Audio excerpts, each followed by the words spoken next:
اسرائیل پر Hamas کا rocket attacks 7 اکتوبر 2023 عیسوی. Rocket attacks on Israel by Hamas 7 October 2023.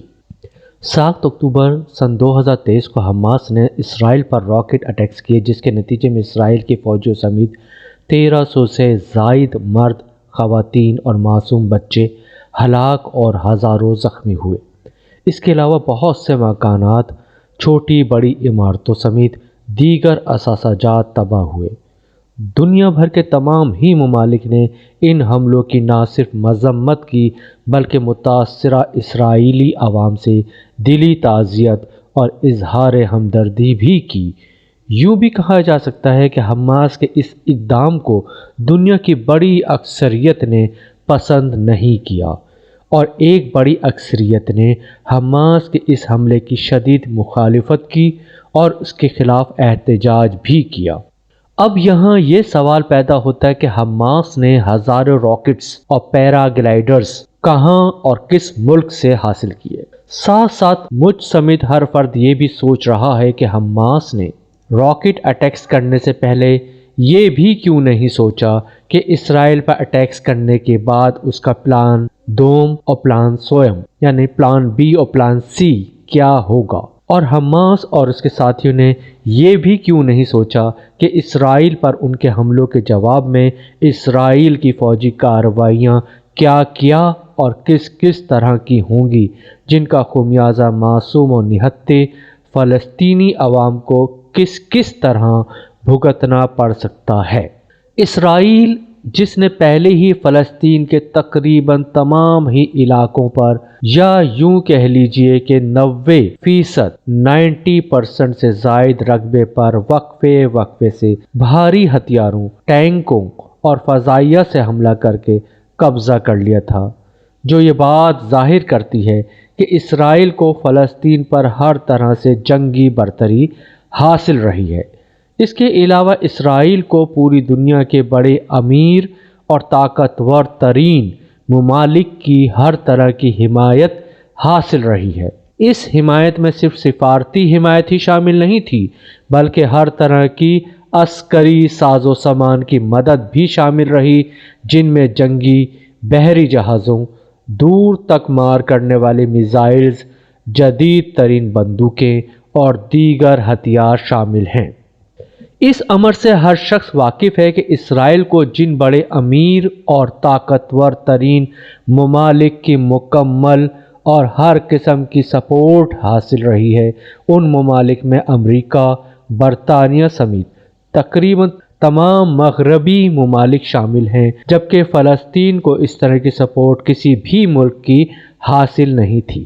جہاں تک اسلامی ممالک کا تعلق ہے تو وہ سلطنت برطانیہ کے قبضے سے آزادی حاصل کرنے کے بعد سے ہی امریکہ، برطانیہ اور مغربی ممالک کی حمایت و دیگر عسکری ساز و سامان کے دستے نگر یعنی محتاج رہے ہیں اور آج تک ہیں۔ مزید یہ کہ اس امر سے بھی ہر خاص و عام واقف ہے کہ کوئی بھی اسلامی ملک آج جدید ترین عسکری یعنی فوجی ساز و سامان بنانے سے قاصر ہے۔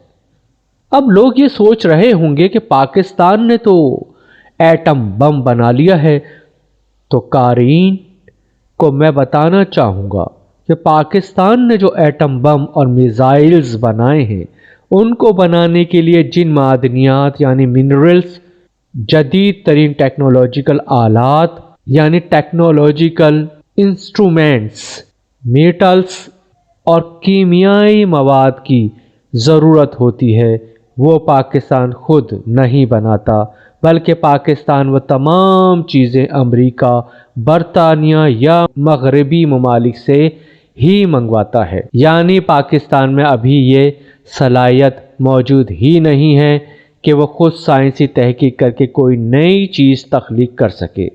ہاں، البتہ بنی بنائی چیزوں کو باہر سے منگوا کر انہیں جوڑ کر کوئی چیز بنانا ہرگز پاکستان کی ایجاد کردہ تخلیق قرار نہیں دی جا سکتی۔ بہرحال بات کہاں سے کہاں بڑھتی چلی جا رہی ہے۔ ہاں، تمہیں حماس کی جانب سے اسرائیل پہ کیے جانے والے راکٹ اٹیکس بشمول پیراگلائڈرز حملوں کے بارے میں بات کر رہا تھا۔ اب اس موضوع سے جڑی کچھ مزید باتیں سوالات کی شکل میں کرنا چاہوں گا۔ ان باتوں کو آپ کو انتہائی غور سے پڑھنا ہوگا اور سننا ہوگا تاکہ نفس سے مضمون سمجھنے میں آسانی ہو۔ میرے اس مقالے کو پڑھنے والے آپ سب لوگ بتائیں کہ کیا کبھی فلسطین کی جانب سے اسرائیل پر اس طرح حملے کیے گئے جس طرح 7 اکتوبر سن 2023 کو حماس نے اسرائیل پر کیے؟ آپ سب جانتے ہوں گے کہ فلسطین کی آزادی کی جدوجہد کرنے والا کوئی ایک اور صرف ایک گروپ ہی نہیں بلکہ کئی گروپس ہیں جن کا تذکرہ میں اس تحریر میں پہلے کر چکا ہوں۔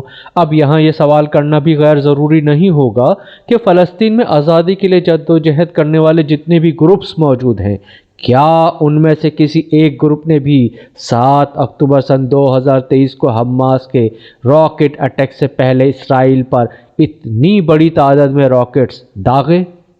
اگر آپ کا جواب نہیں میں ہے تو پھر میرا یہ سوال کرنا بھی جائز بنتا ہے کہ حماس کے حملے کے جواب میں اسرائیل نے 8 اکتوبر سن 2023 سے اسرائیلی قبضے سے محفوظ رہ جانے والے یعنی اسرائیلی قبضے سے بچ جانے والے تمام ہی فلسطینی علاقوں پر جو فضائی، بحری اور بری حملے کیے ہیں وہ آج 1 ماہ سے زائد عرصہ گزر جانے کے باوجود کس طرح اور کیوں کر جاری ہیں۔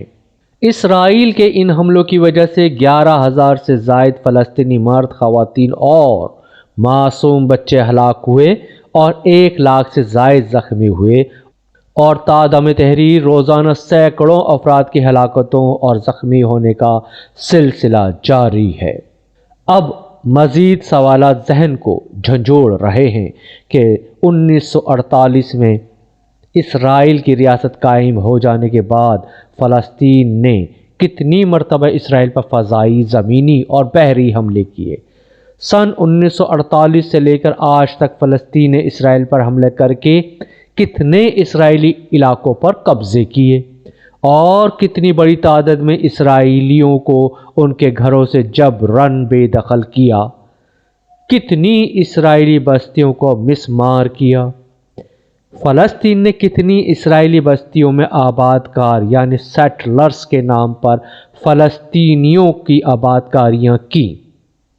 اس بات کا بھی سچائی کے ساتھ جائزہ لیا جائے کہ سن 1948 کے بعد سے لے کر آج تک اسرائیل اور فلسطین کے درمیان جتنی چھوٹی بڑی جنگیں ہوئی ہیں ان چھوٹی بڑی جنگوں میں کتنے اسرائیلی اور کتنے فلسطینی ہلاک و زخمی ہوئے؟ مزید ایک اور سوال یہ ہے کہ 7 اکتوبر سن 2023 کو حماس کے حملے کے بعد اسرائیل نے اب تک جتنے حملے کیے ہیں جو آج تک جبکہ میں تحریر لکھ رہا ہوں جاری ہیں، جس کی وجہ سے فلسطین کی تازہ ترین صورتحال انتہائی ہولناک ہو چکی ہے۔ کیا یہ انسانی تاریخ میں ہونے والے بڑے سانحات میں سے ایک اور بڑا انسانی المیہ نہیں ہے؟ آج فلسطین میں ہر طرف تباہی ہے۔